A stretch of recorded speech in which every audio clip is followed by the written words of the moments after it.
अस्सलाम वालेकुम।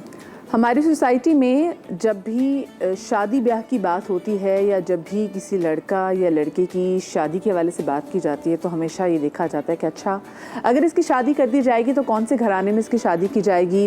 अगर किसी पर्टिकुलर कास्ट के वो लोग हैं तो उनको होता है, बहुत सारे लोगों की ख्वाहिश होती है कि जी इन्हीं में शादी करनी है। मतलब सैयद हैं तो कोशिश होगी सादात में हो, आराई बहुत से हो तो चाहते जी आराइयों में हो। बहुत सारी ऐसी कास्ट हैं वो चाहते हैं कि जी हमारी जो कास्ट है मुझसे बाहर शादी ना करें। इस पे ज़्यादा मेरा एम्फिसाइज़ होता है। अच्छा जी, लड़की को जहेज़ में क्या देना है, इस पर ज़्यादा बात की जाती है। सेट कितने बनने हैं, शादी का जोड़ा वो है वो कैसा होना चाहिए, फ़ोटोशूट कहाँ से होना चाहिए, मेकअप कैसा होना चाहिए। इन तमाम तर चीज़ों पे बातें और डिस्कशन पता नहीं कितने सालों से जारी रहती हैं और लड़कियाँ खुद भी जो है वो बड़े शौक़ से, ऑफ कोर्स उनकी शादी उनका बिग डे उस हवाले से बात करते हैं। लेकिन एक हवाले से जो बात नहीं होती वो ये कि आया जिनकी हम शादी करने जा रहे हैं, चाहे वो लड़का हो या लड़की हो, क्या वो मेंटली इस काबिल भी हैं कि वो एक नए बंधन में बंध सकें? क्या उनका कंसेंट भी होता है?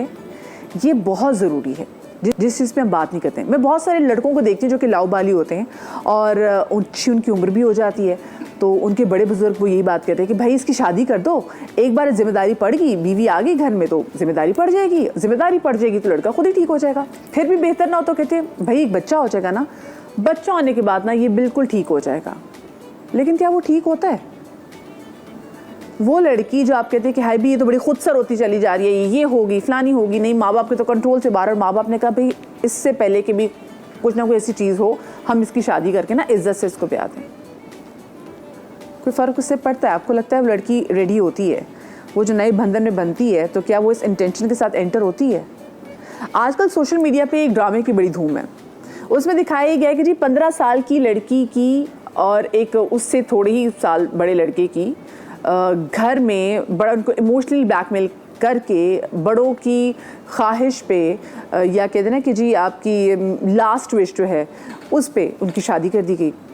अब वो लड़की 15 साल की, पहले तो लोगों ने इस पर वावेला मचाया कि जी लड़की तो बड़ी छोटी है, अभी तो स्कूल जाने के इसके दिन थे। उसके बाद जनाब हुआ ये कि अब हम देख रहे हैं कि जी उसमें तो वो प्रेग्नेंट हो गई, लोगों का वावेला। फिर देखा जी कि उसकी तो बच्ची हो गई है, फिर लोगों का वावेला। और ये सिर्फ ड्रामास में नहीं, ऐसी चीज़ें होती हैं, ऐसी चीज़ें होती हैं। हम आज ये बात करेंगे कि कंसेंट कितना मैटर करता है, ये जो ज़बरदस्ती की जो शादियाँ होती है, हमारा लॉ इस हवाले से क्या कहता है, और क्या ये सही है कि अगर कोई लाओ बाली और उसको कुछ समझ में ना आ रही हो या आप कहेंगे जी ज़िंदगी को लेके वो बड़ा फ्री है तो क्या उसकी शादी करना बेहतर है?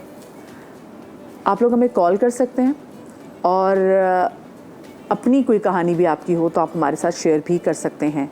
डिफरेंट एस्पेक्ट्स पे आज हम बात करेंगे कि जी उसकी बॉडी पे, अगर लड़की की जल्दी शादी कर दी जाती है तो उसकी बॉडी पे क्या असरात जो हैं वो रोनमा होते हैं। हमारे साथ गायनेकोलॉजिस्ट डॉक्टर लुबना मौजूद हैं। अस्सलाम वालेकुम डॉक्टर साहब, कैसे हैं आप? ठीक ठाक हैं? अच्छा, ड्रामास में आजकल हम देख रहे हैं कि जी बड़े डिफरेंट टॉपिक्स को छेड़ा जा रहा है, बड़े डिफरेंट मौज़ूआत पे बात की जा रही है जस्ट टू एजुकेट पीपल।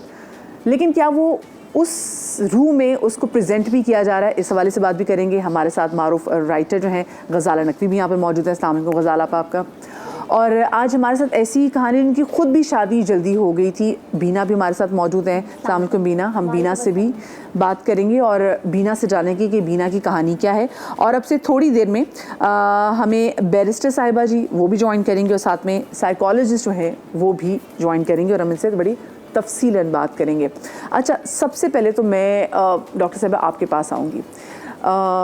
देखिए, मैं इस चीज़ को बिल्कुल भी, पहले तो मैं वो लोग जो कि अपने घरों में जल्दी शादी कर देते हैं, मैं इस बात की बिल्कुल मुमानियत नहीं करी कि जी जल्दी शादी नहीं करनी चाहिए।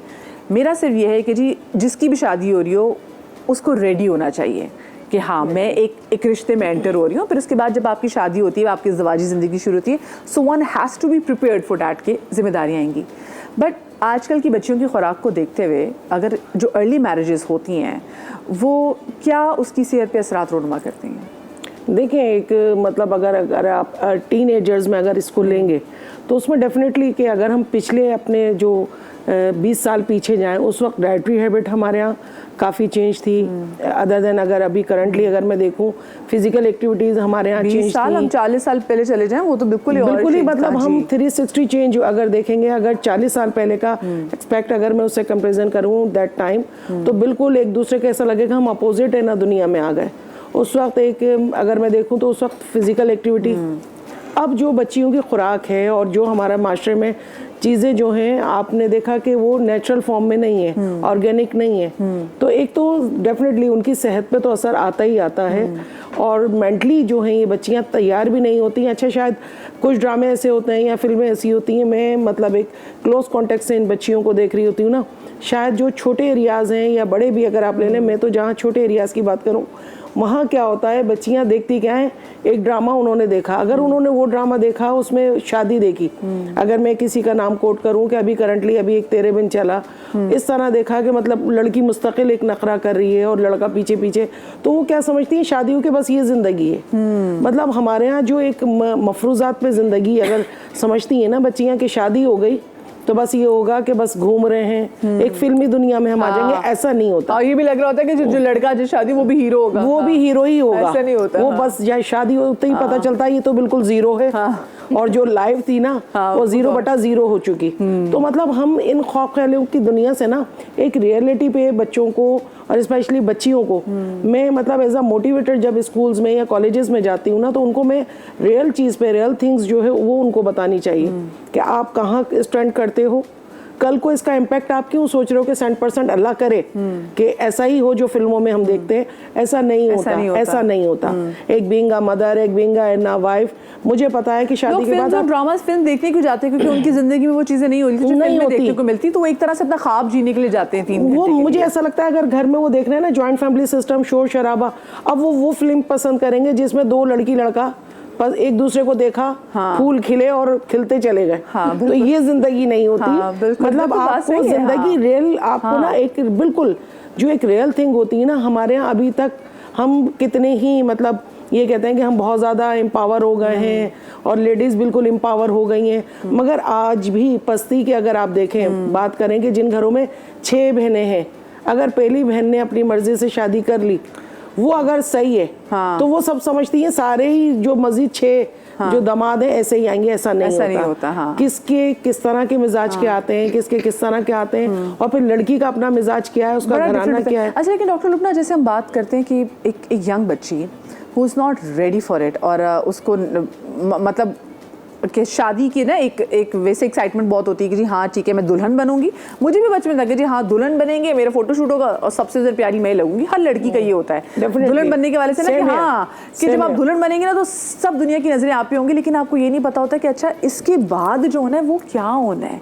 वो किन किन चीज़ों के लिए आपको रेडी होना पड़ता है। हम गांव देहात में तो अभी बच्चियों को देखते हैं कि बच्चियों को बचपन से ही ऐसे रेडी किया जाता है कि इसने अगले घर जाना है, अगले, वो बच्ची भी सुन रही है मैंने अगले घर जाना है, लेकिन एक बच्ची जो पढ़ रही है आपने, और वो नहीं चाहती कि उसकी शादी हो, आपने उसकी शादी कर दी, इतनी वो यंग एज, और पहले ज़माने में अच्छी खुराकें थी कि आप 14 साल में 15 साल में या बच्चा डिलीवर करके आप हेल्दी रहते थे। अब ये है जंक फूड खा के बड़े होने वाली बच्चियाँ, उन पे अगर ये आए तो ये उनकी हेल्थ के लिए, अगर वो 14 या 15 साल की उम्र में वो बच्ची माँ बन जाती है, ये कितना नुकसानदेह उसकी सेहत के लिए। देखिए, मैटरनल और फीटल दोनों के लिए नुकसानदेह, क्योंकि इतनी टीनेजर्स में अगर बच्ची प्रेग्नेंट होती है, ठीक है वो प्यूबर्टी उसने हिट कर ली, वो प्रेग्नेंट हो गई, अब फीटल और मैटरनल वो मेंटली तौर पर तैयार भी नहीं है, प्लस उसने कंसीव कर लिया, अब उसको बेचारी को नो हाउ भी नहीं है, कोई ये बता रहा है ये खा लो, अच्छा उसने खा लिया। जब तक आप मेच्योर नहीं होंगे ना, मुझे ऐसा लगता है कि ऐसी चीज़ डेवलप करना कि मुझे कोई चीज़ का पता ही नहीं है, जस्ट सपोज कि मुझे कोई चीज़ दे दी जाए कि इसको बनाओ, अगर मैं खाना बनाने के लिए ज़हनी तौर पे प्रिपेयर नहीं हूँ, मुझे चीज़ें दे दी जाए, बन तो जाएगी, मगर अगर वो एक्सपर्ट अगर कोई उसको बनाएगा तो मुझे लगता है वो ज़्यादा बेहतर होगी। ये बड़ा इंपॉर्टेंट है कि आप जो है वो कंसर्न मैटर करता है। ग़ज़ाल आप मुझे बताएं, आजकल हम ड्रामास में देख रहे हैं कि बहुत डिफरेंट चीज़ें और बहुत सारी ऐसी चीज़ें हमारी सोसाइटी में हो रही है जिनके बारे में पहले बात करके ना चुप करा दिया जाता था, अब वो की जा रही हैं। बट आपको लगता है कि वो जिस तरीके से पोर्ट्रे की जा रही है, क्या वो सही तरीका है उनको पोर्ट्रे करने का? देखो बेटा, जब बच्चा चलना शुरू करता है ना, हमने बहुत अरसे तक पैमरा, तो उससे पहले के मॉरल पुलिस ने ना स्क्रीन को रोक के रखा है।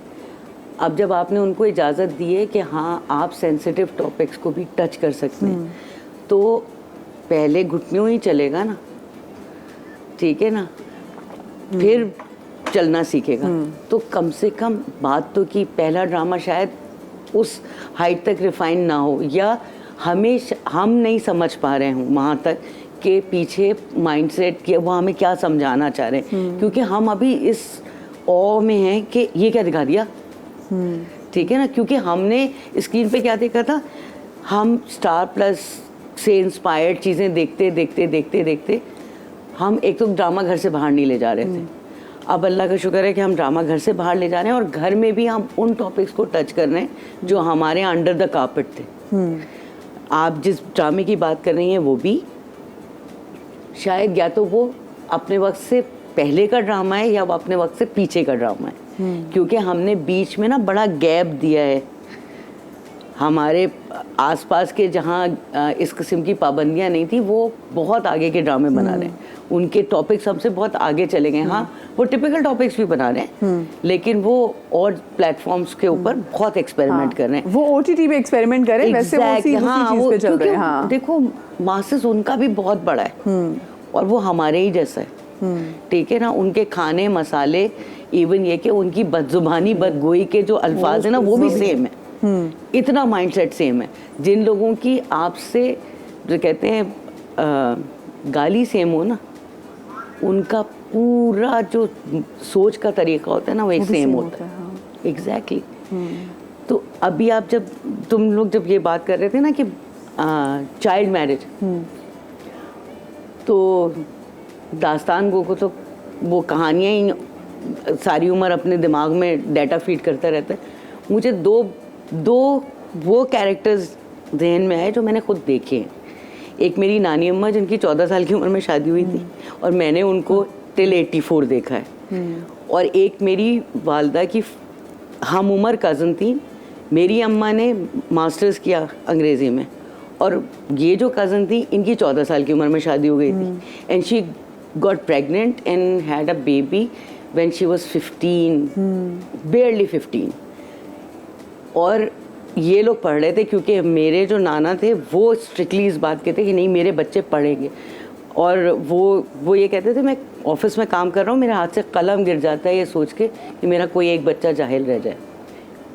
माए नाना वो जो थे उनकी चूँकि सिर्फ 2 बेटियाँ थी तो उनको ये था बस जल्दी ब्याह दें। उन्होंने जब पहला ख़ानदान में बच्चा तैयार हुआ, यानी उन फर्स्ट कज़न, उन्होंने जाके उनके अब्बा ने दादा से कहा कि मेरी बेटी का रिश्ता कर दें, और वो उनकी शादी हो गई।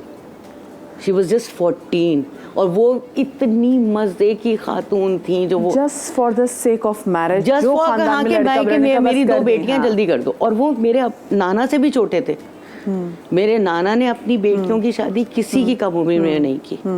मेरी बड़ी खाला की शादी 17 साल की उम्र में हुई है। मेरी नानी ने चुप के मन्नत मान ली थी कि मेरे मियाँ राजी हो जाए, रिश्ते आ रहे हैं। You got married when you were young. I got married when I was 17, लेकिन वो मेरी अपनी विल थी। वो अपनी विल। मैं बीना की भी शादी जो है वो जल्दी हुई थी। बीना, आपकी किस उम्र में शादी हुई थी?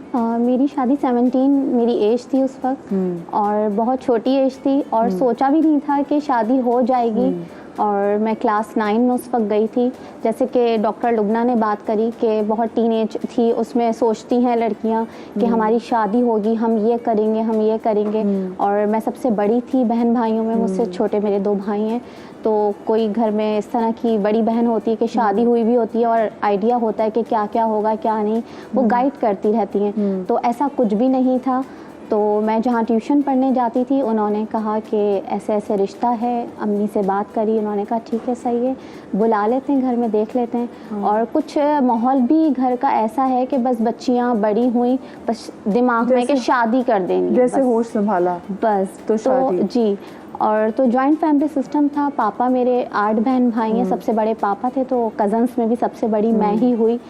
तो और कुछ ऐसा था कि घर से अकेले नहीं जाना, दोस्तों में भी नहीं जाना, 9 बजे घर में ताला लग जाना, तो ना कोई आएगा ना कोई जाएगा। तो इस तरह का कुछ माहौल में जो है वो आप पली बड़ी थी। जी ठीक है, मैं ज़रा कंप्लीट इनकी स्टोरी जानूंगी कि अच्छा इनकी जब शादी होगी, किस शख्स से शादी हुई, क्या हुआ। एक छोटी सी ब्रेक के बाद कहीं मत जाइएगा।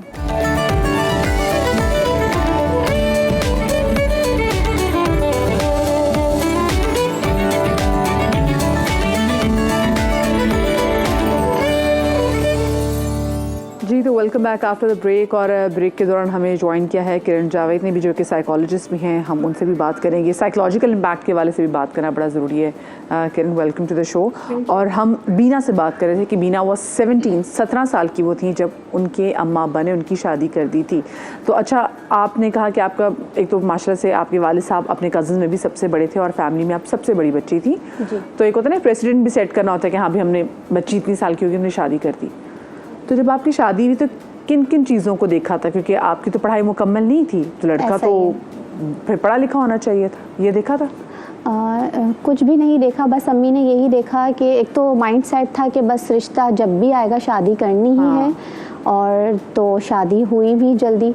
तो बस यही देखा कि बस नमाजी हैं, परहेजगार हैं, अच्छी फैमिली है, साफ़ सुथरे लोग हैं, कोई किसी झमेले में नहीं है। तो बस इतना सब कुछ देखा और बस अच्छा लगा, तो इसलिए शादी रिश्ता तय भी पाया।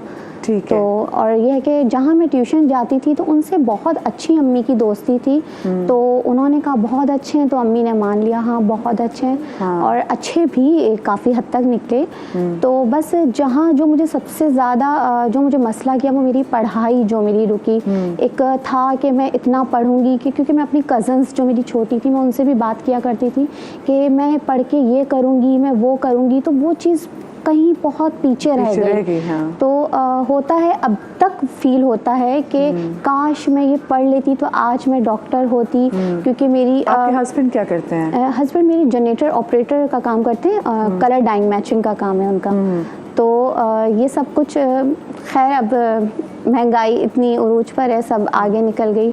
तो ऐसा खैर शादी हुई 18 की थी मैं, बस लगी थी और मेरी शादी हुई। और 20 की थी जब लगी, तो माशाल्लाह बेटे मेरी गोद में थे। और जो मेरी शादी हुई वो सन 2009 में हुई थी। तो 15 मेरे जो है 14 इयर्स कंप्लीट हो चुके हैं, 15 में मैं शादी के लग चुके हैं।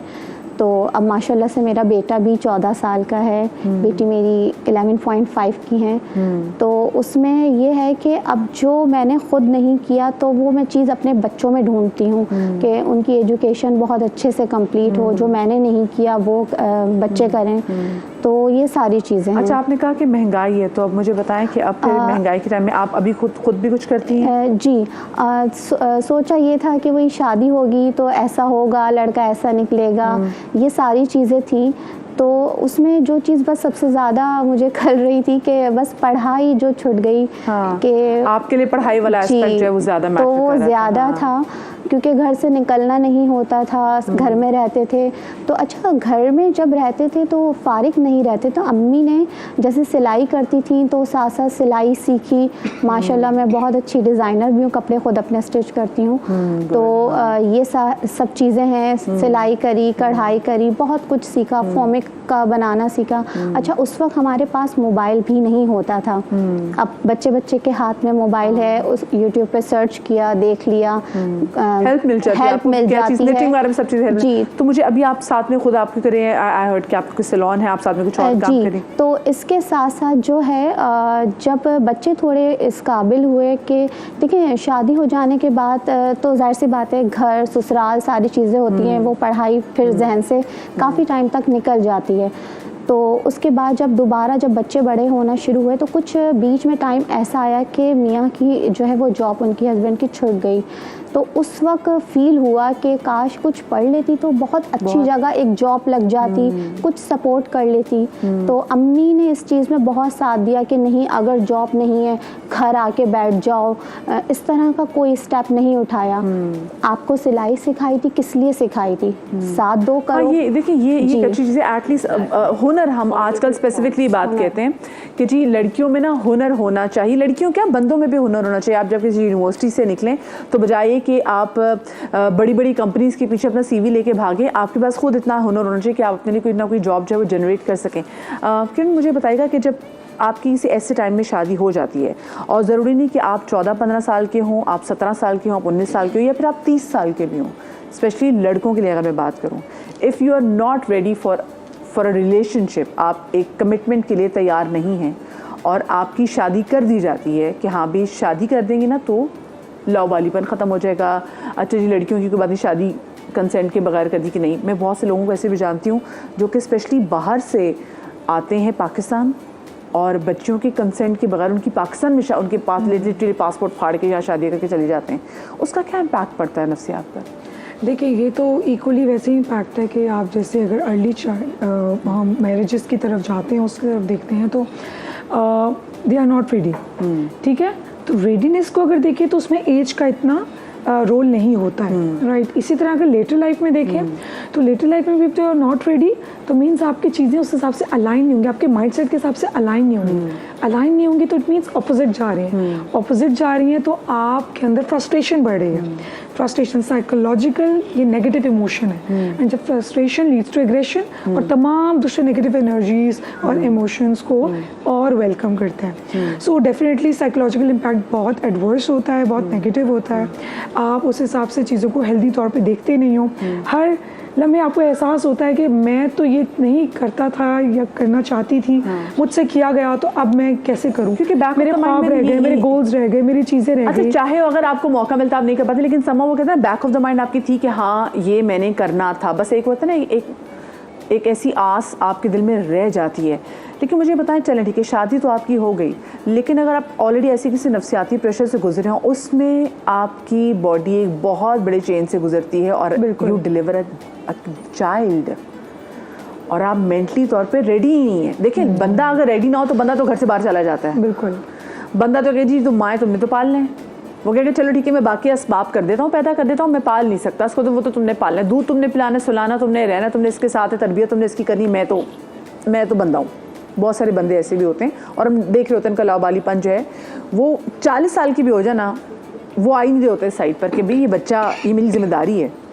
वो जो औरत है जिसके पे वो कहते हैं, वो कहती है मेरे पे तो पड़ गई, अब मैं क्या करूँ इसका। सो बेसिकली मुझ पे जो पड़ गई है, तो इसका मतलब है स्टेटमेंट से कि उसके अंदर खुद कितने नेगेटिव मेंटल प्रोसेसेस चल रहे हैं। फिर उसके ऊपर एक जिम्मेदारी आ गई, फिर वो प्रेगनेंसी से गुजरी, बच्चे को डिलीवर किया, तो हार्मोनल चेंजेस, फिजिकल चेंजेस, तो फिजियोलॉजिकल चेंजेस तो वैसे ही डॉक्टर साहब बेहतर बताएंगे कितने आए। फिर उसका साइकोलॉजिकल इम्पैक्ट क्या है, जो हमारा PPD है, पोस्टमार्टम डिप्रेशन, जो कि सब लोग उससे, हर औरत कहीं ना कहीं गुजरती है, हाँ। लेकिन वो PPD ब्लूज, देखिए ब्लूज भी होते हैं, क्या बेबी ब्लूज, पोस्टमार्टम ब्लूज होते हैं, वो डिप्रेशन की तरफ नहीं जाते, 2 वीक्स तक एंड हो जाते हैं। लेकिन जिन लोगों के साथ ये इश्यूज होते हैं, वल्नरेबिलिटी उनकी ज़्यादा है कि वो डिप्रेशन में कन्वर्ट हो जाते हैं, राइट। तो ये वजह होती है कि when you are not ready, उस टाइम पर भी उससे एज रिलेटेड भी फर्क नहीं पड़ता। PPD can come at any age, right.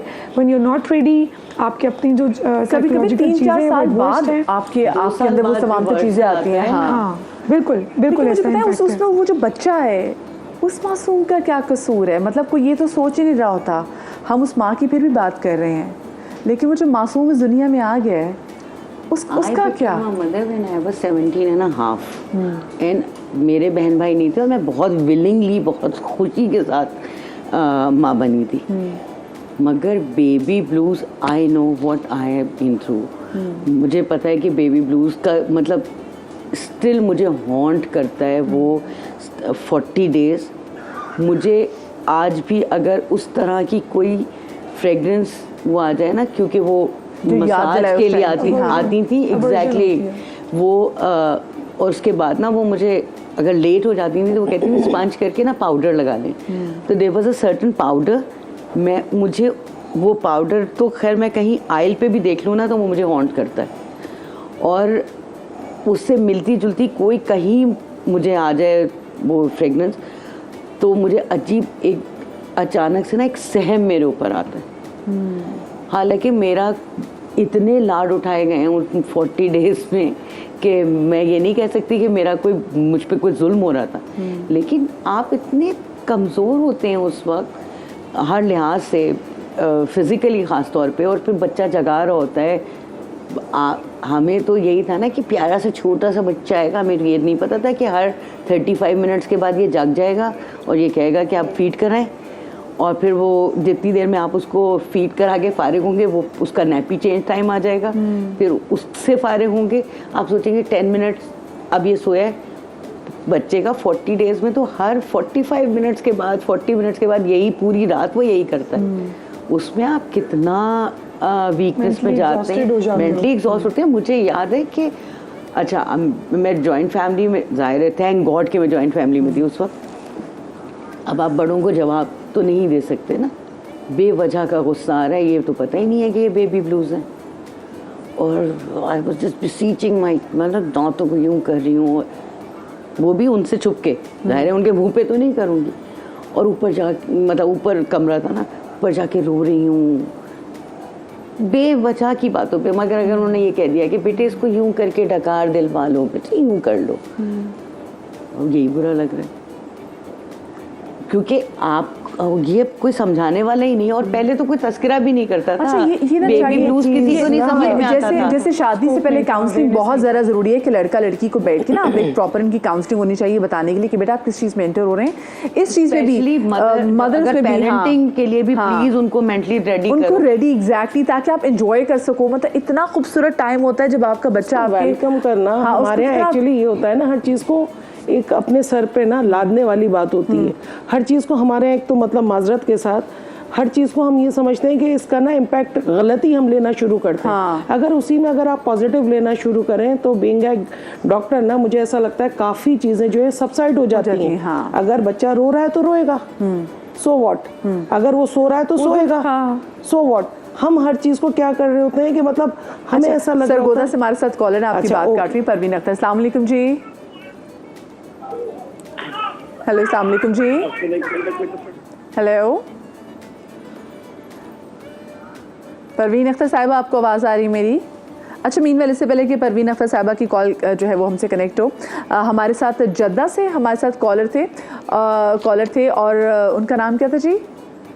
Shaukat साहब थे। और वो कहते कि जी देखिए, सिर्फ ये नहीं मसला कि जी आप छोटी उम्र में शादी के मसाइल होते हैं, बड़ी उम्र में भी शादी के मसाइल होते हैं। And I so agree with him कि एक पर्टिकुलर एज होती है और हम कहते हैं कि जी ये एज बेसिकली तो कहते हैं किसी भी एज जिसमें आप राज़ी हो, आप तैयार हो कि हाँ आई एम रेडी एक रिलेशनशिप में जाने के लिए, कमिटमेंट करने के लिए, बच्चा पैदा करने के लिए, दैट्स द बेस्ट एज जो आप सोचते हैं।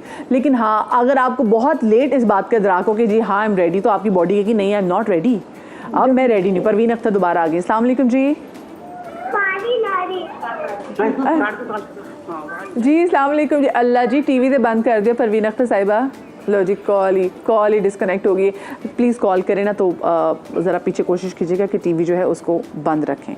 वो वाली बात है ना, देखिए ना, अब छोटी एज, वैसे आप बीइंग अ डॉक्टर आपको क्या लगता है कि सबसे अच्छी एज क्या है लड़की के लिए? और स्पेसिफिकली हम लड़कों की भी बात करूँ, मैं सिर्फ बंदियों की बात करूँ, क्योंकि लड़के भी अक्सर बहुत लेट कर देते हैं जो कि उनके लिए भी अच्छा नहीं होता। देखिए, लड़कों के लिए तो मैं समझती हूँ आइडियली एज है अगर वो अपनी एजुकेशन से फारिग हो गए, इतने इस्टेब्लिश हैं कि वो एक फैमिली मतलब अपनी सिर्फ ये नहीं है, तो मैं समझती हूँ कि इज ओके। अगर वो समझता है कि 30 इयर्स में अगर वो स्टेबल है बंदा, कि अगर जस्ट वो मैं सोचती हूँ कि वो डॉक्टर है, पीजीशिप कर रहा है, कहीं उसने जॉब कर ली, तो मुझे पता है ये बंदा 2-2.5 लाख रुपए कमा लेगा। तो अगर वो, अब देखें अब आपका पार्टनर क्या है, पैसा इन सब चीज़ों में मैं बीइंग अ डॉक्टर, पैसा मैटर नहीं करता, मेंटली तौर पे एक दूसरे को एक्सेप्ट करना। एक सवाल मेरा वो है, क्योंकि डॉक्टर हैं और हम किताबी लोग हैं, मेरा सिर्फ सवाल ये है कि वो 50 लाख रुपए कमा रहा है, वो कुछ नहीं कमा रहा, वो जाहिर जाफर है, क्या वो उसको बेटी दी जा सकती है? ये बात, अगर वो टॉक्सिक लड़का जिसको आप ये नहीं पता कि आप बच्चा किस वक्त में वो शादी के लिए तैयार है, मैं इनसे भी पूछना चाहूँगी। और हम ना शादी से पहले लड़का लड़की का कोई मेडिकल चेकअप नहीं कराते, बाद में कहते हैं ये सर्टाइल है, ये फलाना है। लड़की को हम ये कह रहे होते हैं भाई अगर उसके कोई आजकल बच्चियों के सिस्ट का इश्यूज होता है, वो पीसीओज पहले करा लो, बाद में जो वो सास उसको ताने दे रही है 2.5 साल के बच्चा नहीं हो रहा, भी बच्चे हो जाते हैं, आप पहले करवा लें। नहीं, उस वक्त आपको लगता है पता नहीं क्या आप उसको कौन सी सीक्रेट चीज उसकी आप डैमेज कर देंगे। I don't want to mention Zahir Jafar का, क्योंकि वो एक सिंबल बन गया ना, जैसे क्योंकि हमने करंट लाइफ में सिंबल ही हमने एक, जैसे हम क्योंकि उससे ज्यादा ब्रूटल जब जुल्म की बात होती है तो हम यजीदियत की बात करते हैं। तो आजकल लड़कियों के लिए, बच्चियों के लिए, जो हमने रिसेंट एक जाहिर जाफर का केस देखा, उसमें देखा कि जिस तरीके से उसने नूर के साथ जो किया और उसके बाद वो लड़की इसको किस तरीके से मारा, और फिर ऐसी एक और हमारे एक बड़े सीनियर जर्नलिस्ट के बेटे ने भी किया कि डंबल्स मार मार के। हमें कैसे पता चलेगा कि एक लड़का जो कि अच्छा पढ़ा लिखा लड़का है, उसके साथ हमारी बच्ची सेफ है? हाँ, हम क्यों नहीं नाम लेते? वो जो जर्नलिस्ट हैं साजिद साहब, उनका जो बेटे ने जो किया है अपनी बेटी जी, वो एग्जैक्टली मैं वही बात कर रही हूँ, डंबल्स मार के उनको मार दिया। नहीं, लेकिन आप नाम क्यों नहीं लो? नाम नहीं बात नहीं करी, मुझे नाम याद नहीं आ रहा, वरना मैं उनके बेटे का नाम ले रही थी, मुझे सिर्फ नाम याद नहीं आ रहा। बट द थिंग इज, मुझे कैसे पता चलेगा कि मैंने इस आदमी को अपनी बच्ची नहीं देनी, बिकॉज मुझे नहीं पता कि कल को मेरी बच्ची को मार रहा है। साइकोलॉजिकल क्वेश्चन कराते हैं ना। हमारे यहाँ कोई वेरी ओपन कोई ऐसा असेसमेंट नहीं है, कोई ऐसा टेस्टिंग नहीं है कि शादी से पहले ग्रूम और ब्राइड अपनी अपनी जगह पहले कुछ टेस्ट करवाएं, साइकोलॉजिकल टेस्ट करवाएं, फिजिकल टेस्ट करवाएं। नहीं है, बिल्कुल भी नहीं है ना, तक हमारे माशरे में है ही नहीं। और पता बहुत से लड़कों को तो पता चला कुछ में अब आ गया। हाँ, एक और मैं आपको बात बताऊं, लेकिन अनफॉर्चुनेटली हमारे यहाँ नहीं है। थोड़ा सा मैं कंपीट करूँ तो उसमें ये चीज़ है कि देखिए हम क्या कर सकते हैं, हमने अपनी बेटी देनी है या हमने किसी की बेटी लेनी है, अपने बेटे को भी तो असेस करना है ना कि वेदर ही इज एबल कि वो किसी बच्ची को टेक कर सके, किसी की बच्ची को, अपनी बीवी को, बच्चों को टेक कर सके। तो उसमें देखिए सबसे पहले से फैमिली, मेरी जिम्मेदारी में अपना बेटा बेटी को खुद उनकी असेसमेंट, क्योंकि मेरे साथ तो रह रहे हैं सारी ज़िंदगी, मैंने उनका ब्रॉटअप किया है, टेक केयर किया है एज अ पेरेंटल फिगर, जो भी माँ हूँ बाप हूँ। तो मुझे पता होना चाहिए वन बच्चा इज़ रेडी, कब है इसका मेंटल लेवल क्या है, और फिर मुझे इतना क्लियर जेन्युइन ऑनेस्ट होना चाहिए टू द फैमिली कि मैं उसको बता सकूं कि यार इसमें ये चीज़ें हैं। लेकिन ये ऐसी आइडियल खातून आप है, क्योंकि मैं जानती हूँ, when I used to, there was a neighbour of mine जो कि बहुत मुझे तंग करता था। सो अच्छा, वो अयाज अमीर, वो जो आप साजिद अमीर थे, वो अयाज अमीर साहब के बेटे थे जिन्होंने अपनी मारा था, थैंक यू नाम याद करा दिया। लड़का नफसियाती हो ना, बदतमीज़ हो, आप कहते हैं इसकी शादी करते हैं, वो सही कर देगी, जिसको आप सही नहीं कर सकते। आप गलत, एक छोटी सी ब्रेक के बाद वापस आने के लिए जाइएगा। आप कहते हैं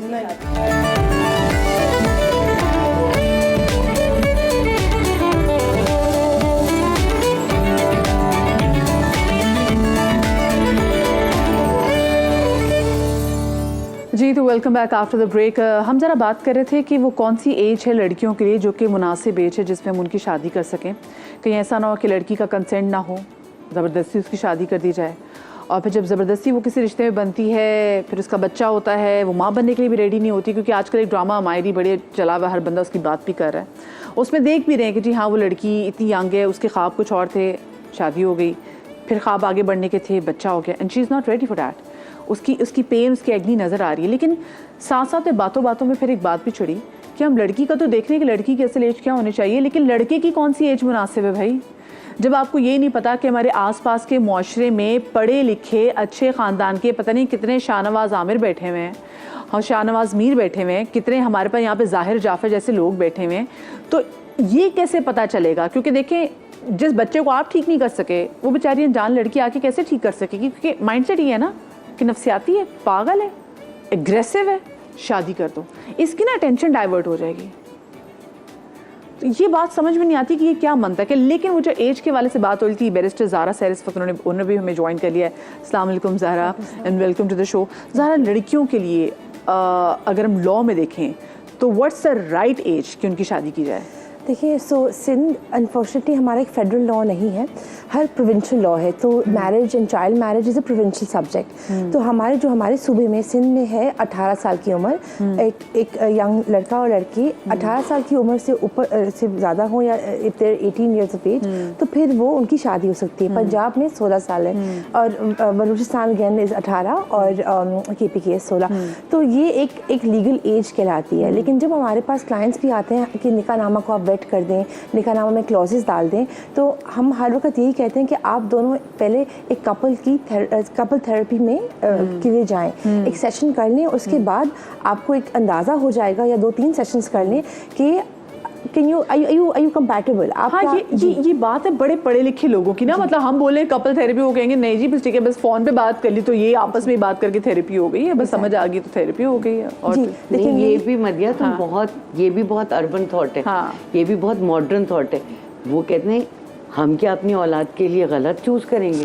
कर लिया हमने बेहतरीन लड़का या बेहतरीन लड़की तुम्हारे लिए वो किए, तो तुम्हें देखने की कोई ज़रूरत नहीं है। अभी भी बहुत सारे लोग इस पर भी हैं। अभी तक इसमें है। हाँ जी, लेकिन ये है कि अगर 18 साल की उम्र से कम पे शादी हो जाए तो फिर अब हमारे लॉ में क्या है कि आप निकाह ख्वाह को भी पकड़ सकते हैं, उनको जेल हो सकती है। उसके अलावा जो उनकी जो जाली NIC कार्ड शनाख्ती कार्ड बनते हैं, उन सब जो वो ट्रेल करने के लिए अब हमारे पास एक जरिया आ गया है। सिंध सबसे पहला सूबा था जिसने चाइल्ड मैरिज रिस्ट्रेंट एक्ट निकाली 2013 में, फिर उसके बाद पंजाब अंदर बाकी सूबों ने फॉलो किया।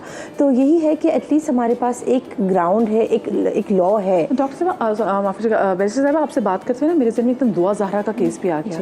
अब आपने जो 2 डिफरेंट मुझे एजेस बताई, सिंध में वो 18 साल है और लाहौर में वो 16 साल है। उस बच्ची की तो उसी में फंसे रहे कि बाप ने उसको कहते हैं पहले 13 फिर 14, फिर उस बच्ची ने कहा नहीं मैं तो 16-17 साल की हूँ। तो फिर क्या इससे भी डायनामिक्स पूरी चेंज हो जाती है कि एक बच्ची जिसका ताल्लुक यहाँ से उसको आप लाहौर जाके आप उसका निकाह करें? एग्जैक्टली तो अगर आपका तो और इसी केस में ये क्यों डिसाइड हुआ? ये बच्ची तो बहुत ही छोटी थी इस केस में, लेकिन अगर आप सिंध से बिलोंग करते तो आप फिर पंजाब जाके शादी नहीं कर सकते। और ये अब एक लॉ तो नहीं है, बट केस लॉज के तहत एक प्रेसिडेंट सेट हो गया है। अच्छा, यानी कि अगर फर्ज करें मैं कराची की रहने वाली हूँ, मेरा कराची का NIC है, तो मैं लाहौर जाके शादी नहीं कर सकती। मैं जहाँ पे मैं जहाँ हूँ तो मैं उसी मेरे एरिया में होनी चाहिए। अगर आपके वालिदैन खिलाफ हैं या वालिदैन ने कोई FIR दर्ज की या केस दर्ज किया कोर्ट में, वो FIR के थ्रू ही होता है, तो फिर वो एक पूरा ट्रायल चलेगी क्योंकि आप सिंध के सूबे से बिलोंग करते हैं। तो ये बहुत एक अच्छी चीज़ भी है, बिकॉज आपको पता नहीं है कि कौन कहाँ किसी को भगा के ले जाए। उसके अलावा देखिए हम तो बच्चियों की धूमधाम से शादियां कर रहे होते हैं। हमारी बहुत सारी ऐसी बिरादरी सिस्टम यहाँ पर ऐसे, वो अपनी बच्ची की 15-16 साल में शादी कर देते हैं। उस लड़की को भी पता होता है कि हाँ चाहे मैं अच्छे स्कूल में जा रही हूँ पर मेरी शादी हो जानी है।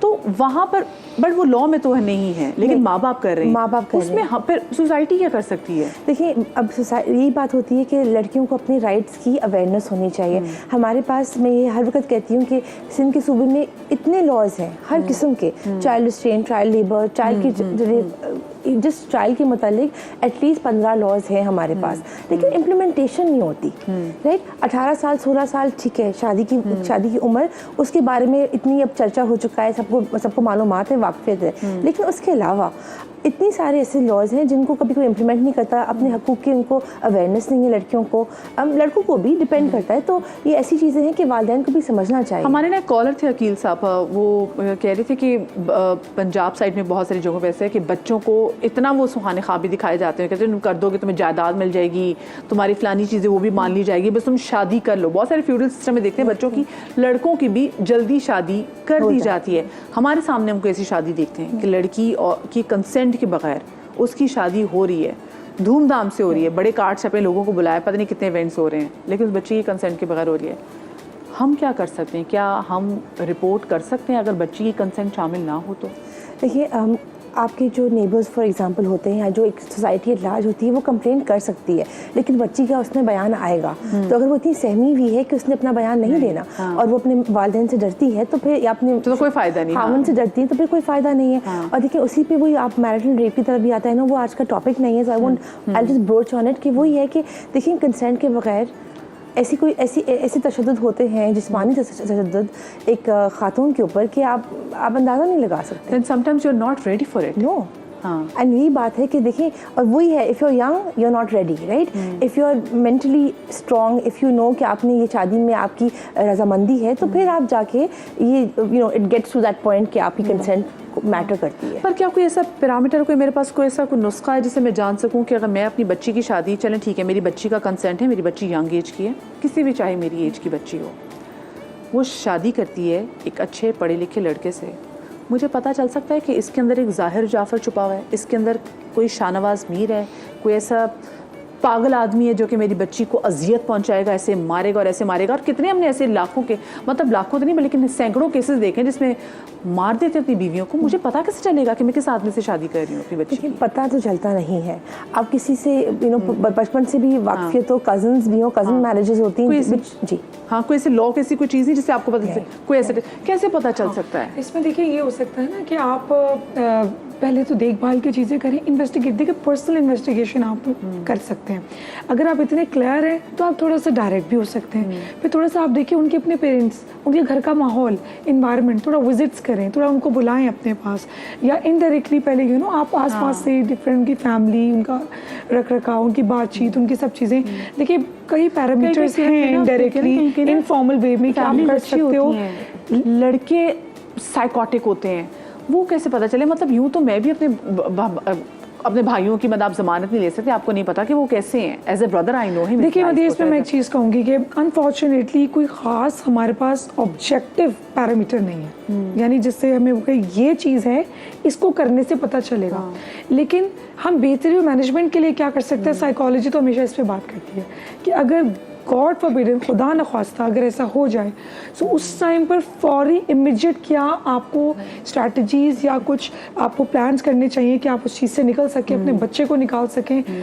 अगर औरत भी ऐसी है, लड़की भी ऐसी है, तो आप पहले से ही बेटे को भी उस चीज़ से दूर रख सके, मैरिज को एंड कर दें आप, बजाय इसके कि आप किसी टॉक्सिक रिलेशनशिप को बढ़ाएं और फिर बच्चों को भी इसमें शामिल करें। फैमिली ग्रो करेगी, फिर बच्चे भी टॉक्सिक स्कूल में इस एनी वे कि स्कूल में ठीक है, जो बच्चों की वैसे भी एक रिपोर्ट आती है, तो वो जिसमें टीचर्स भी, क्योंकि बहुत सारे अपने ओपिनियन आप फॉर्म करते हैं ना टीचर्स की भी आगे वो रिपोर्ट पे, कि वो कहेंगे अच्छा बच्चा स्कूल में ऐसे करता है और आप ऐसे करता है, जो है उसको अच्छा नहीं लगता कि कोई इससे ज़्यादा पता। आपको पता चलता है नार्सिसिस्ट का ना बचपन से पता चल जाता है, उसकी आदतें एकदम वो नार्सिसिस्ट नहीं बनता, वो बचपन से बहुत सारी चीज़ें उसकी होती हैं, इसकी पर्सनालिटी का पार्ट बनती चली जाती हैं। राजा बेटा रानी बेटियां जो पल रही होती है ना स्कूल में, तो देखिए उसमें फिर यही है ना कि जो मैंने आपसे पता कहा, होता है, इवन टीचर्स को पता होता है। टीचर्स जो उसके अगर बच्चा जैसे फर्स्ट क्लास से जहाँ पे है और टिल वो मैट्रिक भी वहाँ से करता है ना, थ्रू आउट उस स्कूल को उसको पता होगा। और मैं कहती हूँ माँ को और बाप को पता होता है कि उसका बच्चा या बच्ची कहाँ स्टैंड करता है। तो क्या वो रिश्ता करते हुए इतना सच बोलेंगे? नहीं, देखिए मुझे तो बोलना चाहिए है ना, डिलेमा है ना, वो तो सबसे बड़ी बात क्या उन्हें बोलना चाहिए।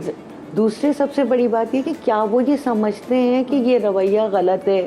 माएँ कहती हैं नहीं, अगर ये इस तरह की कोई बात आती है कि ये पता चले कि बीवी ये कंप्लेन करे कि इसने मेरे ऊपर हाथ उठाया है या कुछ तशद्दुद किया है, कोई गलत रवैया है इसका, और वो बात बेडरूम से बाहर आती है, इतनी बढ़ जाती है, तो ज़्यादातर लड़के की पूरी फैमिली बैठ के कहती है इसमें ही कुछ होगा, जिसकी जुबान चलती है उसका हाथ चलता है। अच्छा ये चीज़ और एक और चीज़ कहाँ से इजाज़त है भाई? इसको गुस्सा ज़्यादा, बेटा इसको गुस्सा तेज है ना, बिल्कुल मेरे ज़हन में ये चीज़ थी हाँ।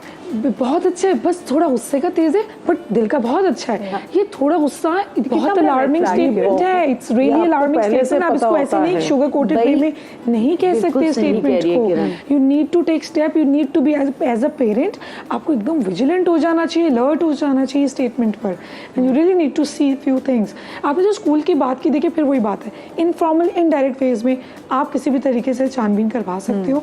अगर प्रॉपर स्कूल में काउंसलर है, जो कि होना चाहिए हमारी सोसाइटी में, अब हर स्कूल में काउंसलर होना चाहिए, जो कि बच्चों में है। हाँ लेकिन बिल्कुल है, मैं बिल्कुल कई अच्छे स्कूल्स को और डिफरेंट स्कूल्स को भी जानती हूं, उसमें है भी हैं। फिर उनको हर स्टूडेंट को उस चीज़ से गो थ्रू, एक उस फ्यू काउंसलिंग सेशन से गो थ्रू करना, तो एक रिकॉर्ड उस बच्चे का मेंटेन हो जाएगा थ्रू आउट जितना उसने स्कूल में पढ़ा है उधर, तो उसकी परफॉर्मेंस चेकअप आप वहाँ से भी ले सकते हो। लेकिन फिर अनफॉर्चुनेटली मैं कहूँगी हमारे माशरे में एक डायरेक्ट कोई मेथोडोलॉजी नहीं है जिससे हम और अगर हो भी तो ऑफेंसिव हो जाते हैं, फैमिलीज ऑफेंसिव हो जाएंगी। ठीक है जी, आपको इतना तो आप रिश्ता लेने क्यों आए हैं? मुझे बताइए, जो यंग लड़का लड़की की जब हम शादी कर देते हैं, ठीक है लड़की का तो पता चलता है क्योंकि वो अगर परेशान होती है तो वो ट्रॉमा उसका समा उस वक्त नजर ना आ रहा, लेकिन उसकी औलाद में नजर आएगा ट्रॉमा, क्योंकि वो ट्रैवल करता है। बिल्कुल ऐसा है। ये जो लड़के when they are not ready for the marriage, for the commitment, तो वो उनकी नफ्सियात पे कैसे असर करता है? उनकी नफ्सियात पे देखिए सबसे पहले उनका अवॉइडेंस आता है, क्योंकि व्हेन दे नॉट रेडी ना, तो मर्दों पे सबसे ज्यादा शादी पे क्या आता है? जिम्मेदारी। क्या कहते हैं? बेटा जिम्मेदार हो जाओ। हाँ, उनको जिम्मेदार बनाने के लिए शादी की जाती है। वो क्या करते हैं? वो अवॉइडेंस करते हैं, वो घरों को टाइम पे आते नहीं है या लेट आते हैं। यू नो चीज़ें पूरी करनी है तो चलो पूरी करके दे दी। अपना मियाँ बीवी का रिलेशनशिप, अपना कोई पर्सनल स्पेस है ही नहीं, अपना पर्सनल टाइम नहीं है, कम्युनिकेशन बिल्ट नहीं है। बिल्कुल एक जिम्मेदारी की तरह वो बच्चों को पाल रही हैं, उसके माँ बाप को देख रही हैं, वो चीज़ों को पूरी कर रहे हैं। उनका अपना कोई एक जो एक खूबसूरत रिश्ता है ना, कि मियाँ बीवी का बहुत खूबसूरत रिश्ता है रियल मीनिंग में देखें तो। रिलीजियसली भी इस चीज़ को बहुत ज़्यादा वो किया जाता है कि सबसे मुकद्दस बहुत अच्छा रिश्ता है ये, लेकिन आप देखिए वो उसका एसेंस ही गायब है, उस रिश्ते से एसेंस ही गायब है। तो एक ये फॉर्म है। दूसरा, वो टॉक्सिक हो जाते हैं, they are overly frustrated, overly aggressive, कि फिर वो अब्यूज़, डोमेस्टिक वायलेंस, वो अपने बच्चों से बदला ले रहे होते फिर वो इस तरह भी हो जाता है, इसके दो पोल्स हैं कि अगर आप देखिए एक पोलैरिटी में अवॉइडेंस हो जाएगी, एक पोलैरिटी में too much of like violence हो जाएगी, राइट? तो बैलेंस नहीं है। पैसों के माली एतबार से भी ना वो लड़की को तंग कर रहे थे कि उनको लग रहा होता है कि भाई ये इस पे तो मेरा राइट था, ये तो मैंने पैसे कमाए हैं, ये तो मैं अपने ऊपर लगाऊंगा, मैं तुम पे क्यों लगाऊं, मैं इस बच्चे पे क्यों लगाऊं?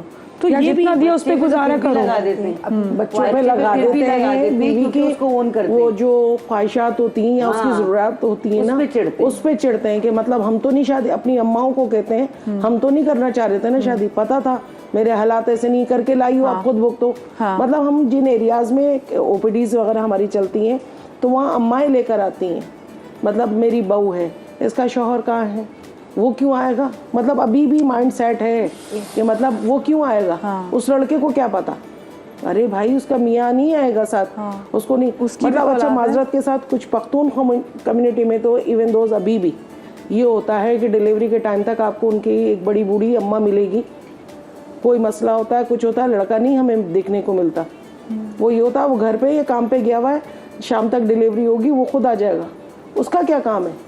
और ये औरत की नफ्सियात पे कितना असर डाल रहा होता है कि वो मेरा मियां मेरे साथ यहाँ पे खड़ा हुआ यहाँ नहीं है। अच्छा उस लेडी का भी माइंड सेट होता है, मतलब अगर मैं देखूँ ना उस लेडी का भी माइंड सेट होता है, क्योंकि उसके भाई भी नहीं खड़े हुए, वो भाई भी नहीं खड़े हुए अपनी बीवियों के अगर साथ। वो पता चलता है उस वक्त बराबर में किसी दूसरी औरत को देख रही है, हस्बैंड चाय ला के दे रहा है, थोड़ी देर में कुछ खाना ला के दे रहा है, तो कहती है अब उससे कहो कि तुम्हारे घर से सास सुबह से जो चाय पिला के उसको लिटा ला हुआ है, तो अब वो कहती कि भाई आप भी तो कुछ खा लो, कि मेरा मियाँ तो काम पे गया हुआ है, तो भाई अपनी अम्मा से बोलो कि ला के कुछ दे, वो गरीबाजी अब कौन लाएगा, वो तो शाम में आएगा।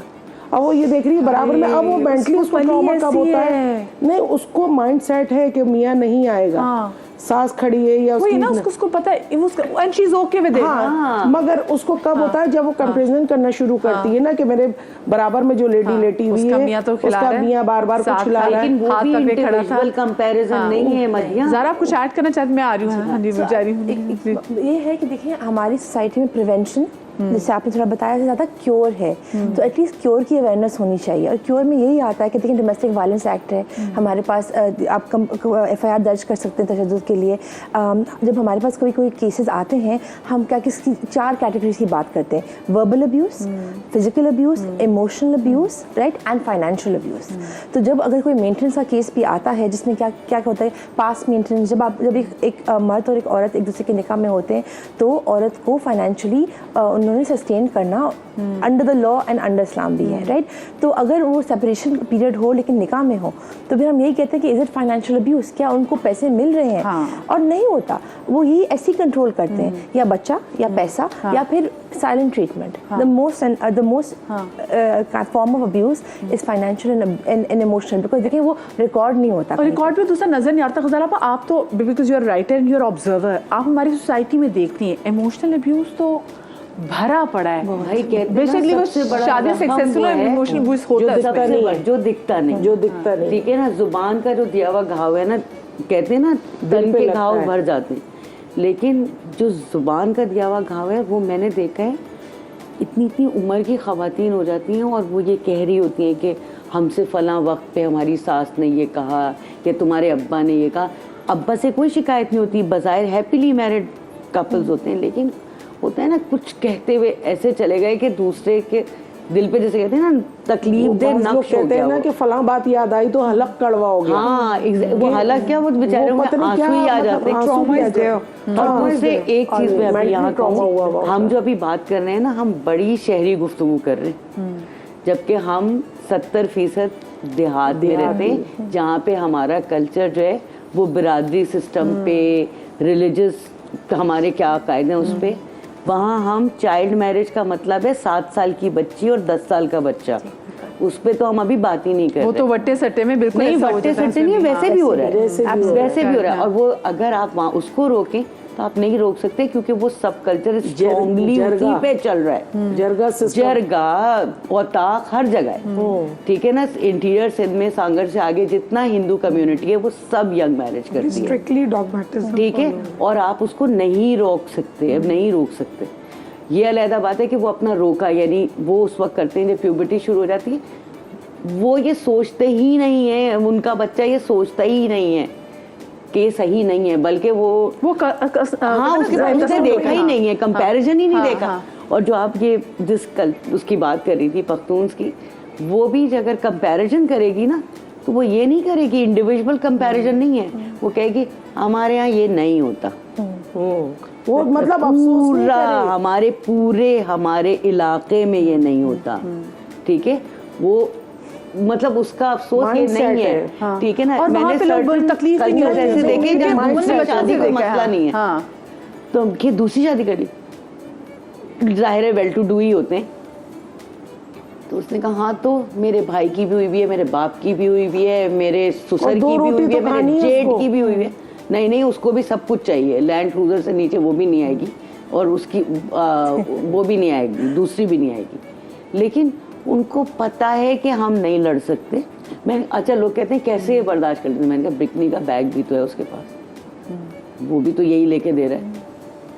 अच्छा कुछ, लेकिन वो जैसे आपने बात की ना कि बहुत सारे हमारे गांव देहात में जहाँ पर रिवाज ये कि शादी कर दी जाती है, वो समहाउ क्योंकि वो ऑलरेडी अपने आसपास ये देख रहे होते हैं तो वो प्रिपेयर होते हैं उसके लिए मेंटली, वो अपने आप को बचपन से ही उनकी खुराक में भी चीज़ें ऐड की जाती है कि जल्दी माँ बन जाना होता है। जो बहुत गरीब लोग हैं, इनके बच्चे, इनकी बेटियां तो फेस्टोला में मरती हैं, फिर शौर छोड़ते हैं, क्योंकि ये छोटी उम्रों में शादियां करके तो 21 साल की उम्र तक उनके 5 बच्चे करवाते हैं, उसके बाद वो हेल्थ वाइज बिल्कुल बर्बाद हो जाती है, मियाँ उसको छोड़ के चला जाता है।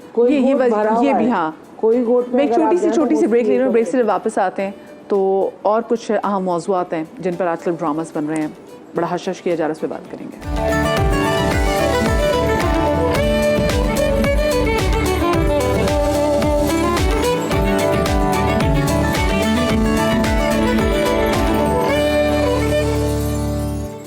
जी तो welcome back after the break. हम आजकल देख रहे हैं कि बहुत सारी ऐसी चीज़ें ड्रामों में दिखाई जा रही हैं जिनका पर्पस समहाउ लोगों को ये बताना है कि हाँ भी हमारे मुआशरे में ये चीज़ें भी हो रही हैं। बट अगर हम पुराने दौर में चीज़ें देखें तो बड़े बड़े इंपॉर्टेंट टॉपिक्स पे ड्रामास बन जाया करते थे लोगों को एजुकेट करने के लिए, और बिटवीन द लाइंस हम पढ़ा करते थे कि अच्छा क्या चीज़ें हो रही हैं। अब समहाउ ये भी होता है कि अच्छा लोग देखना क्या चाह रहे हैं। पहले एजुकेट करने के लिए ड्रामास बनते थे, अब ये होता है कि जी हाँ लोग देखना क्या चाह रहे हैं। और अभी पिछले दिनों हमने देखा कि एक ड्रामा था, वो ड्रामा बैन भी हुआ, खैर उससे बैन तो लिफ्ट हो गया, but it was about a protagonist जिसमें जो मेन कैरेक्टर था वो यही था कि वो उनका हाईवे पे उनके बच्चों के सामने रेप होता है। एंड ऑफ कोर्स मतलब ये मैं सुनती हूँ तो मेरा बिल्कुल दिमाग सीधा जाता है जो हमने देखा था कि मोटरवे पे जो रेप हुआ था एक खातून को उनके बच्चों के सामने। वो तो मैं कहती हूँ अल्लाह का लाख लाख शुक्र है कि उस खातून की आइडेंटिटी रिवील ना हुई, तो पता नहीं, वरना हमने, वो तो एक बार हुआ था तो हमने पता नहीं उनके साथ कितनी बार कर देना था। वो एक हमारी एक आयरनी है।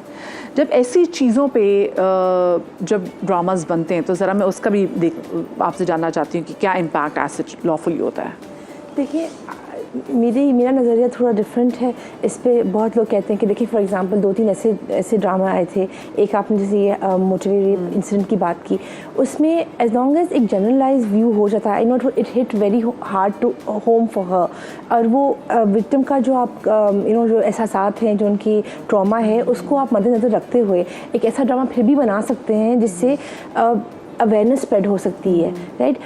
जैसे मैरिटल रेप हो गए, बहुत सारे ऐसे और भी ड्रामे थे, चाइल्ड मैरिज जिससे हमने पहले बात की थी, कि ये सारे ऐसे हैं कि अगर आप अवेयरनेस नहीं स्प्रेड करेंगे, अगर आप पब्लिक एट लार्ज को नहीं बताएंगे कि ये होता है और ये आए दिन हर रोज़ होता है, सिर्फ रिपोर्ट नहीं होता, या आपको उनको मालूमात नहीं होती इसके बारे में, तो ये हम जो कहते हैं देहात में कैसे जानकारी होगी, कैसे अवेयरनेस होगी, वो ऐसी ही होगी। क्योंकि आप सब ड्रामे देखते हैं, राइट, हर किस्म के ड्रामे देखते हैं जो भी चैनल के हों।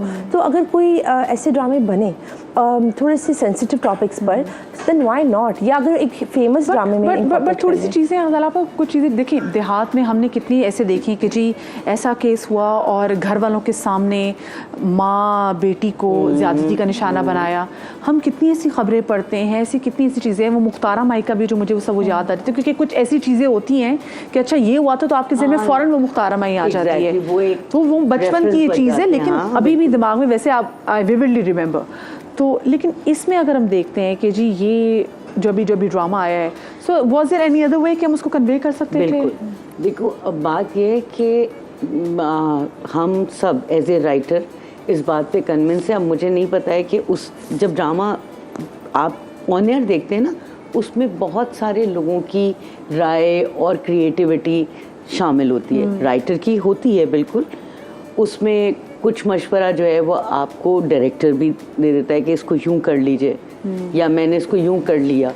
तो मैं सिर्फ स्क्रिप्ट पे इसलिए बात नहीं करती कि मुझे बहुत दफ़ा स्क्रिप्ट जो है वो राइटर ने लिखा उस तरह नहीं होता जिस तरह शूट हो जाता है। क्योंकि देखो, देखने वाले लिखने वाले की सोच, बनाने वाले की सोच अलाइन होना जरूरी है, लेकिन 100% अलाइन नहीं हो सकती। ठीक है ना। दो बहन भाइयों की जो कि एक ही माँ ने पैदा किए होते हैं, उनकी भी सोच अलाइन नहीं होती, तो दुनिया में किसी की भी नहीं होती। लेकिन वो कितनी हद तक मैच कर जाती है ये देखना होता है। वो एक तरह से, जैसे हम कहते हैं ना, एक्सरे पे एक्सरे रख के, वो शायद उस तरह मुझे ये लगता है कि जब आप वो किस्सा बयान कर रहे हो जो गुजर चुका हो, जिसके ऊपर गुजरा है वो ना हो मौजूद, तब तो आप उसको किसी भी तरह कह लें, ठीक है। लेकिन एक जिसका विक्टिम अभी मौजूद है, या तो उसका कॉन्सेंट ले लें पहले, ठीक है। बहुत ज़रूरी है कि क्या हम आप पे बात कर लें, क्या हम ये ट्रॉमा है आपका, ये तकलीफ़ है आपकी, क्या हम ये तकलीफ़ शेयर करते हुए आगे पहुंचा सकते हैं, कि हम बताएं कि आप किस राइटर की इंटेंशन यही है, उसने अच्छी इंटेंशन से ही बनाया, प्रोड्यूसर की भी यही है, डायरेक्टर की भी यही है।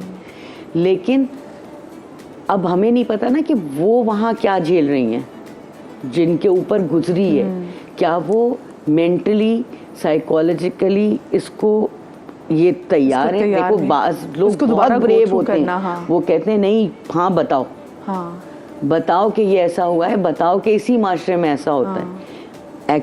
लेकिन हम उससे तो पूछे जिसके साथ ये वो क्या वो उस वक्त तक वो थेरेपी से उस ट्रॉमा से वहाँ तक पहुँच चुकी हैं, is she ready to convey? Exactly. ये कंसेंट वाली जो बात है, अभी मैं देखें बहुत सारे ऐसे ड्रामास बनते हैं और कुछ चीज़ें ऐसी होती हैं कि चले ठीक है, आप कहते हैं हाँ यार हम रिलेट कर पाते हैं कि यार मेरे साथ भी ज़िंदगी में ऐसा हुआ है। लेकिन कुछ चीज़ें बिल्कुल डायरेक्ट ऐसी होती कि आपको वो कहीं और सुनने को नहीं मिलती और आप कहती यही मेरे साथ हुआ है। तो जैसे भी गज़ाल आपा ने बात की, कंसेंट बहुत ज़रूरी होता है। When you go through it again, तो उसके क्या फिर रिपरकशंस होते हैं? बहुत ज़्यादा। आप देखिए, ये अगर बात 10-15 साल भी पुरानी हो गई ना, but body keeps the score, ये एक स्टेटमेंट है। आपकी हर चीज़ नक्श हो जाती है आपके न्यूरल पाथवेज में, आपके न्यूरल कनेक्शंस में। आप दोबारा से उसको रीलिव करते हो, उसको कहते हैं एवरी एक्शन। रिफ्रेश हो जाता है, रीलिव हो जाता है, उसके साथ जुड़े सारे इमोशंस जाग जाते हैं। कितना पेनफुल है ये वो विक्टिम ही बता सकता है जो उससे गुजरा है। वो बिल्कुल ऐसा फील करता था 10 साल 15 साल बाद भी, जैसा उसने उस टाइम पर किया था। सो आप सोचिए कितना ज़्यादा डैमेज है, और यही डैमेज शायद वो फेस कर रही थी, जिसकी वजह से ये चीज़ हुई है। देखिए, इसमें फिर दो पहलू हैं। एक पहलू से तो मैं बिल्कुल सहमत हूँ जो पेस्टर साहिबा ने भी बताया और आपका भी, कि बिल्कुल आप ये अवेयरनेस के लिए करें तो थोड़ा चीज़ों को डिफरेंट करके, मोल्ड करके, कि अगले को टारगेटेड ना लगे। आपको भी पता है आप क्या कर रहे हैं, यू आर वाइज इनफ, ठीक है। तो आप भी देख लें किस तरह मोल्ड करके आप अवेयरनेस आगाही के लिए कर सकते हैं। और अगर आपको लगता है नहीं, एज इट इज़ होना चाहिए to have a better feel and to give a better information, तो आप पहले जाइए कंसेंट। देखिए, हम ट्रीटमेंट करते हैं ना, हमारी थेरेपी चलती है, हम पेशेंट से भी कंसेंट लेते हैं कि क्या मैं आपकी ये बात आपके इस फैमिली मेम्बर से कर सकती हूँ। हम ओथ लेते हैं कॉन्फिडेंशियलिटी का, और सिर्फ 2-3 चीज़ें जहाँ पे हमें ब्रीच करनी होती है। अगर क्लाइंट सुसाइडल है या किसी को होमिसाइडल है, किसी को हार्म दे सकता है, तो उस टाइम पर हमें इजाज़त है अपने ओथ को ब्रेक करने की। अदरवाइज हम भी टोटली कॉन्फिडेंशियलिटी को रखते हैं और कंसेंट लेते हैं। एक बात भी अगर हमें जो लाया है उसको ट्रीटमेंट के लिए, उसको बताने के लिए भी, राइट। तो ये इतनी बड़ी बात है कंसेंट की कि इंसान का डैमेज हो जाता है, वो रिलीव करता है। मैंने आपको 10 साल 15 साल का इसलिए पीरियड बताया कि लोगों के उसमें तो बहुत पुराना हो गया, क्या होगा। रेप का विक्टिम गो के हमारा ये टॉपिक नहीं है, but still I want to know कि क्या एक रेप का विक्टिम कभी उस एग्नी से, उस पेन से, उस ट्रॉमा से बाहर आ सकता है? देखिए, प्रॉपर हीलिंग के ज़रिए अगर उसको आजकल तो बहुत अवेयरनेस है, प्रोफेशनल हेल्प लें, थेरेपी लें, उसके ज़रिए बिल्कुल देखिए घाव तो नहीं भरता है, उसको झेलने की, उसको मैनेज करने की सकत आ जाती है। देखिए फॉरगेटफुलनेस का जो एक फिनोमेना है ना, साइकोलॉजी कहते हैं इंसान भूल नहीं सकता, ठीक है, जो है वो स्टोर हो चुका है, लेकिन आप उसको मैनेज कर सकते हो, उससे जुड़े इमोशंस को आहिस्ता आहिस्ता मैनेज करके फेड कर ये सकते तो हो। अच्छा, साथ में मैं पता नहीं क्यों मुझे मैं कैसे भूल गई कि हम यहाँ पे विक्टिम की तो बात करें, लेकिन यहाँ पर विक्टिम एक नहीं था, यहाँ पर विक्टिम बच्चे भी थे। बच्चे भी थे। सो वो जो बच्चे हैं, फैमिली को तो पता है ना कि विक्टिम कौन था, रिश्तेदारों को तो पता है ना कि विक्टिम कौन था, तो वो बच्चे उस ट्रॉमा से कभी निकल पाएंगे? उनकी आगे की जिंदगी जी वही एग्जैक्टली तो वो टूट चुके जिसने मतलब हमारी माँ अगर कभी हमारे सामने की ठोकर लग के गिर जाए तो वो अभी तक वो होता है कि अम्मी गिरी थी, अम्मी सीढ़ियों से गिर जाए अम्मी गिरी थी, किसी ने अम्मी से चीख के बात की अम्मी पे, किसी ने अम्मी पे याद रहता है, और कोई अगर अम्मी के साथ कोई ऐसे, तो वो बच्चे कैसे, मुझे लगता है कि शायद वो औरत के लिए दूसरे तकलीफ दे, लेकिन बच्चे के लिए भी डिफरेंट एजेस के बच्चे, मेंटली ट्रॉमा, डिफरेंट एजेस का मेंटल ट्रॉमा होगा। उनकी मतलब अगर आप देखें होल लाइफ उन बच्चों की खराब हो गई। अगर आप देखें किसी भी थेरेपी से अगर आप कहते हैं कि मतलब आप उसके नकुश कम कर सकते हैं, जहन से आप बिल्कुल धो नहीं सकते, कभी भी अगर वो स्टोरी कहीं बिहाइंड द स्टोरी कोई तो वो फिर आएगा उनके कोरिलेट करेंगे। लेकिन देखिए ये चीजें अगर बेहतर बच्चे तौर पे देखें। उनकी काउंसलिंग थेरेपी हो, ट्रस्ट मी इस चीज के लिए भी तैयार किया जाता है कि दोबारा चीज आपके पास आए तो कैसे उसको हैंडल करना है, बदहवास नहीं होना, पैनिक नहीं होना, कैसे मैनेज करना है, रियलिटीज को इन प्लेस रखना है, किस तरीके से मैनेज करके आगे बढ़ना है। यू आर द सर्वाइवर, तो you are brave, you are you are strong enough कि आप इस चीज़ को देके इसको एक ना कि विक्टिम, अपने आप को विक्टिमाइज ना समझें, अपने आप को एक स्ट्रॉन्ग सर्वाइवर समझे, ठीक है। देखिए सीधी बात है, नजरिया चेंज, नजरिया चेंज करवाना। लेकिन यहाँ पे जो दोनों विक्टिम्स हैं, माँ और बच्चे दोनों, बहुत सारी चीज़ों में उनका आपस में जो ताल्लुकात, उसको भी तो मेंटेन करने की फिर ज़रूरत होती है, क्योंकि बिल्कुल है। आई डोंट नो मतलब this is something अल्लाह ना करे कभी कोई गुजरे और ना हो रहा हो, लेकिन अगर नहीं हो रहा तो बिल्कुल होना चाहिए। ट्रस्ट मी, लाइफ बच्चे या तो ब्रेक हो सकते हैं या मेक कर सकते हैं अपने आप को, ये दोनों चीज़ों में से एक चीज़ हो सकती है, और ये शेयर्ड ट्रॉमा है, ये वाकई शेयर्ड ट्रॉमा है। ये हम भी इस ट्रॉमा से मतलब सोच के भी हमने जब उसको कवर किया, सब हम नम हो जाते हैं, तो ये हम सबके लिए एक ट्रॉमा है कि हम नहीं, अल्लाह ना करे, और ऐसा लगता है कि शुरू हो जाते हैं मुझे, मतलब गूज़बम्स मुझे, मैं मतलब एक सोचो कि हम अपने आप को माँ की जगह या हम अपने आप को किसी एक बच्चे की जगह, तो एक गूज़बम्स आपके आने शुरू हो जाते हैं, आपको लगता है वाकई हाथ पे ठंडे हो गए। डेफिनेटली। दूसरे मैं एज ए स्क्रिप्ट राइटर ये बात जरूर कहूँगी कि देखो, डॉक्यू ड्रामा और ड्रामा में फ़र्क है। अगर आप डॉक्यू ड्रामा बना रहे हैं तो आप एज इट इज दिखाते हैं, ठीक है, उसमें लेकिन आप रिसर्च भी चाहे होती आप उसको डार्क करते हैं, लेकिन वो विक्टिम खुद बोलता है, ठीक है। ऐसे बहुत सारे डॉक्यू ड्रामास हैं, लेकिन जब आप किसी ऐसे ट्रॉमा को ड्रामेटाइज कर रहे हैं ना, तो ये इतना सेंसिटिव है, ठीक है ना, रीलिव ना करवाएं।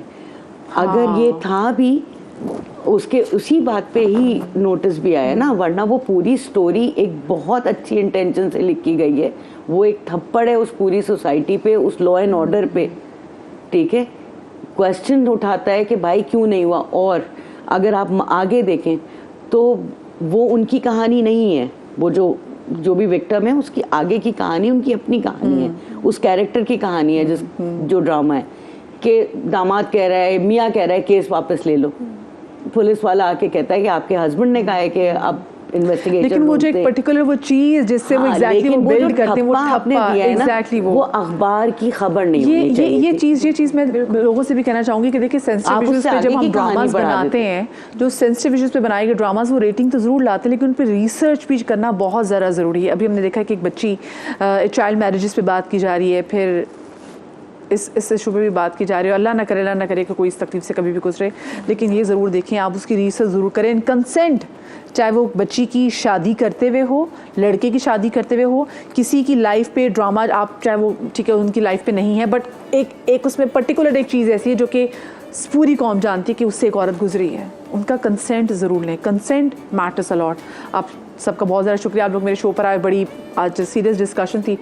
अल्लाह पाक आपको शाद रखे, आबाद रखे, आपकी बच्चियों और बच्चों की भी जो है वो नसीब बहुत अच्छे करे। हमें ज़ाहिर जाफ़र और हमें ये शाहनवाज़ मीर जैसे लोगों से हमारी बच्चियों को महफूज रखे। अल्लाह हाफ़िज़, इंशाल्लाह कल मुलाकात होगी।